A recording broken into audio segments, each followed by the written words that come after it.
biggest wish, and how does this evolve when it comes true? Yeah, so Elio is just an amazing kid with a great spirit, and I love everything about him. I mean, he has this ability not to care about what other people think, and that's what I admire about him. And he's taught me, to always be myself, and not to care what others think. His wish is really just to go to space, but also find friends and find the people who he can relate to. And that's why the reason he wants to go to space is really just because he feels like he's alone on Earth, and he's going through grief at such a young age that no kid should have to go through. But one night he gets abducted by aliens, and his wishes of going to space come true when he's beamed up by these aliens of the Communiverse, which is this amazing magical universe up in space. Describe Elio's relationship with his Aunt Olga. Elio's relationship with Aunt Olga is a rather strained relationship in the beginning. I feel like Elio is super mischievous, and he's doing a lot of things that his aunt is telling him not to do. But Elio is human, and I think at times all kids can do that, including me. But towards the end, I think, their relationship is less strained, and Olga understands what Elio is going through, and she accepts him for who he is, and it's such a touching story. They find out, that they have a lot more in common, and they really love each other. Set the stage for when Elio gets abducted by aliens, the spaceship, the lights, and how he reacts, which might be terrifying to other people. Yeah, I mean, the way the Pixar animators just thought about this world and created the ships, the aliens, the craziest thing to me. It's super inspiring. It wants to make me get better at just drawing, and even though I'm really bad at drawing, I don't know how they just think about it and just put it on the paper. It's so inspiring. But I mean, yeah, like Elio's ship, for example, it looks so simple, but then when you go on the inside, there's so much detail, and it's a lot deeper than just a ship, and it's a lot deeper than just an alien friend, In your words, describe how Elio feels when he sees when it starts happening.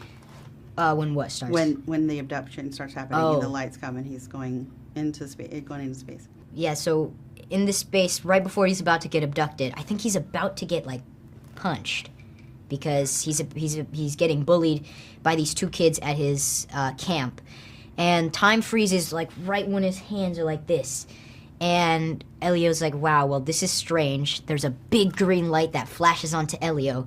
He slowly walks up. He's a little wary about it, but then all of a sudden he gets beamed up, and he's so excited. You hear it in his voice. And, when I was recording this, I really felt for Elio, and I just imagined myself, if I was getting beamed up by aliens, how cool would it be, Who is Lord Gragon, and why does Elio volunteer to negotiate with the fierce warlord on behalf of the Communiverse? Yeah, so Lord Gragon is the dad of Glorden, Elio's best friend. He is this very scary warlord of his planet, Hylerg, which is also in space. And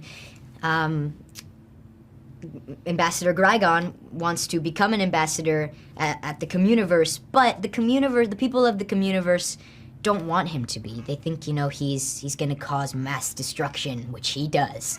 And he gets upset when the Communiverse declines his offer. So Gragon says he's going to destroy the Communiverse. So Elio decides that he wants to talk to Gragon, otherwise he's going to have to go back down to Earth. The Communiverse is going to just put him back down to Earth where he does not want to be. So he decides to just talk to Lord Gragon and try and get him not to destroy the Communiverse. And that's just really because he's so alone on Earth that he's willing to do anything that it takes to stay up on space. You mentioned Glorden. Who is Glorden, and why is he so important to Elio's personal transformation? Yeah, Glorden is this super cute, cuddly, amazing, toothy worm alien that Elio makes friends with in space. He's the son of Ambassador Gragon, and they meet in the Communiverse.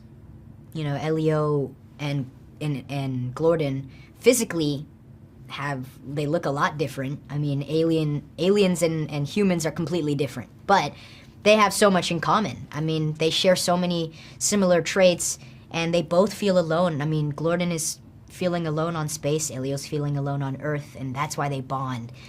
And Glorden really helps Elio from becoming a little bit more shy in the beginning to becoming more like in himself, in his own skin. Elio really knows who he's truly meant to be.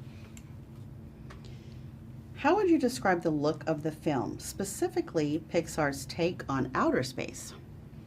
The look of the film, I mean, if I could give it in 3 words, I would say magical, adventure, and beautiful. I mean, the Communiverse, when I saw it animated fully for the first time, some of the most beautiful sights I've ever seen. The way the Pixar animators just animated this amazing universe that's never been seen before is so crazy. And the aliens are also so beautiful, and they fit so well in the Communiverse. And yeah, I would just say how magical. It's very magical. Describe the process recording a character for the Pixar movie. How did you get into character when you were doing your voice? Yeah, I mean, when I was starting this Elio role, I didn't have to do too much to tap into Elio because we share so many similar traits. I mean, Elio is, like I said, a great kid with an amazing spirit, and he's always down for an adventure, and I feel like I can relate to all those 3 things. I mean, he just doesn't really care about what people think, and he's kind of taught me in a way to live by that. And that's why I feel like when doing Elio, I just had to be myself, and I feel like I am Elio and Yonas at the same time. What do you hope audiences take away from the movie? I hope that they just walk out of this theater super entertained, but also mostly the deeper meaning is really just how important your friends like Glorden and your family like Olga are to you, and they just want the best for you. And also, if you're feeling alone, you feel like you don't have, it's hard to make friends, and you're going through grief at a young age or any age, you know, it's all going to be okay, and you'll get through it. Disney Pixar's Elio. I've never been a bargaining chip before. I've been a liability, a disappointment. I've also been an enigma, a problem, a headache. Oof. Little help. Ow. Oof. Only theaters June 20th. Tickets available now.